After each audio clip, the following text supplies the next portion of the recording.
Welcome back to the channel, everyone. So today we are going through the inside. We've gotten to the point where we can actually close up the chimney chase and the fireplace side. And we're going to go a little bit over installing this zero clearance fireplace.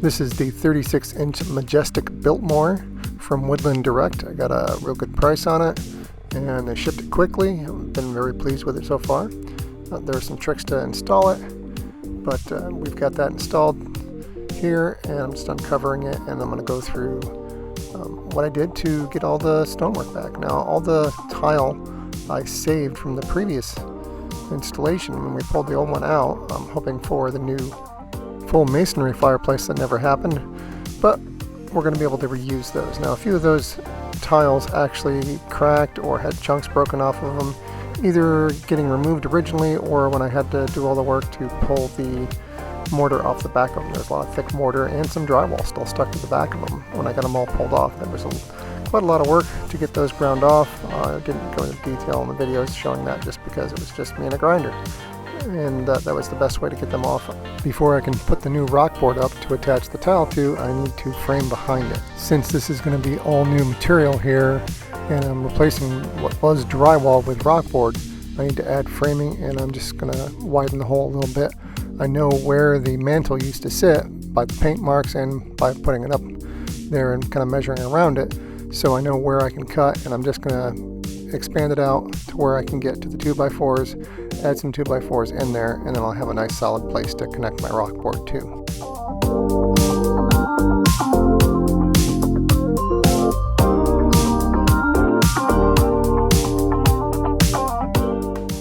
It's a little hard to see on this right hand side, but I'm actually doing 2 or 3 layers of 2x4s that are the right height just to build its way out there. I had the 2x4s, and it's not hard to just keep adding until I get enough width there. So there's actually a lot behind that one section, but it's really solid.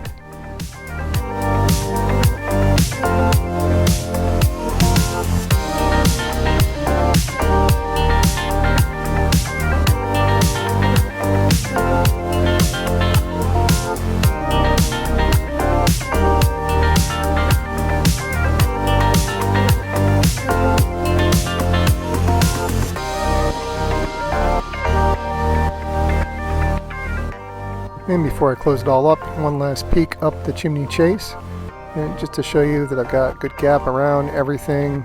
There's lots of space around all the chimney pieces for the fireplace.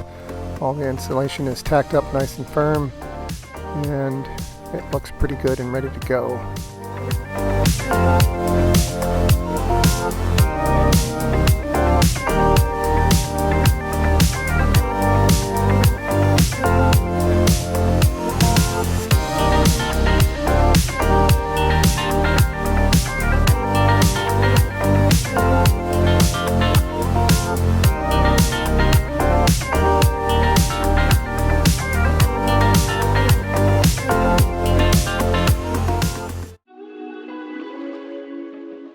And then before I can move forward, I want to make sure that all my tiles are going to fit properly.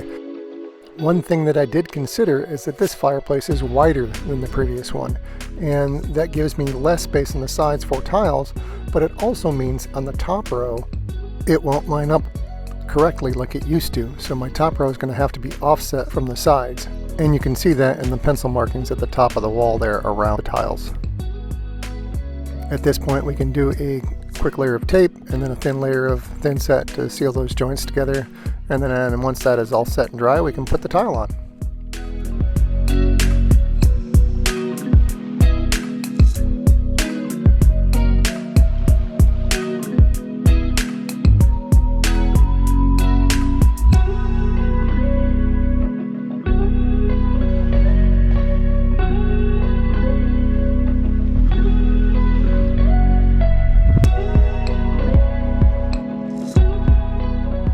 With a project like this, you want to spend extra time on planning and preparing where the pieces are going to go, so that when you get it all put together, you know exactly where they're going to sit.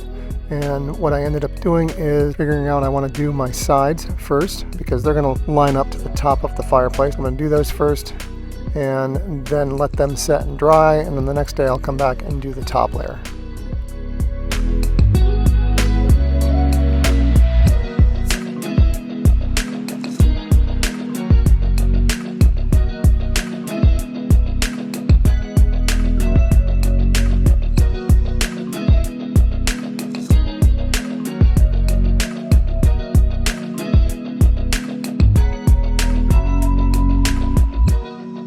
With the sides done, I can figure out where those 5 pieces are going to sit on the top and space that out properly. Notice I added some painter's tape around the fireplace itself to protect the metal, and that's going to prevent anything from sticking to it, and then I can start laying out the pieces above the top.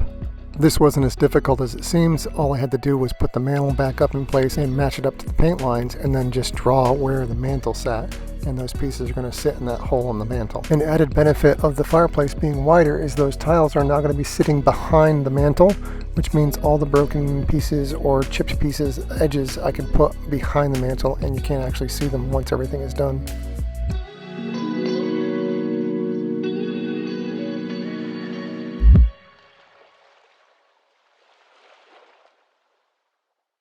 One problem I ran into with the fireplace itself is that there's screws that stick out of the top that hold the metal pieces together. So I had to notch out my tile, as you can see in there, and I just used a grinder and a stone cutting wheel for that. It went pretty quick.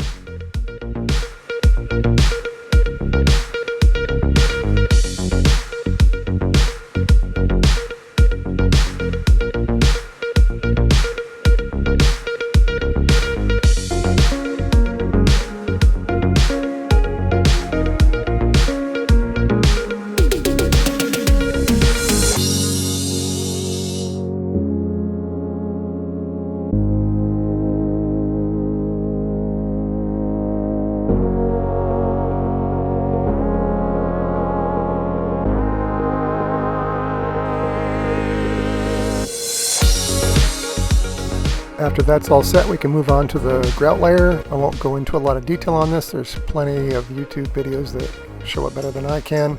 It's just a matter of squishing the grout into the seam and then coming back through later on and wiping it clean. Depending on which kind of grout you use, it could be a very quick process that you have to do really fast, or in this case I used grout that takes a little bit to set, so I had time in between putting the grout in and coming back and cleaning it.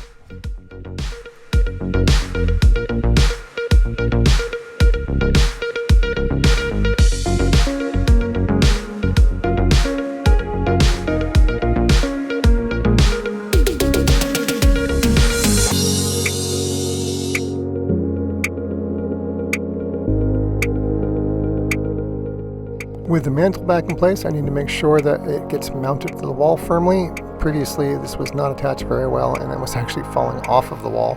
So I've added 2x4s here, and I know where my studs are now, especially since I added a bunch, and I'm able to anchor those right through those 2x4s up to the top, so it's really solid. And since I am putting trim around this outside edge, I can add a screw along to the sides, and here I'm adding trim, just some half round around all the edges, mostly because there's more of a gap there now on the sides with the tile being in a different position. But it's working out well. For the trim, I do need to add some clear coat to that to make it have the same shine as the previous stuff. And here you go. This is what it looks like.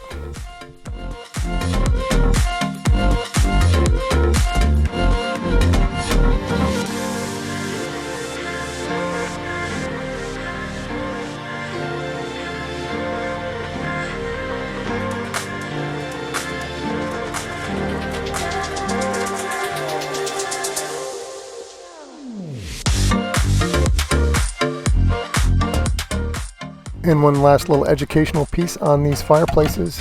The door kit, which I bought for this, has little pins on the side, and that matches up to these little springs inside here. So if you slide it in there, it's a little spring clip, and then you take the top piece, and you can see the spring piece up there. You're just going to slide it in place, and it'll snap up into that hole right there. And we'll just push that up there, snap it in, pop, and then the door opens and closes like it should.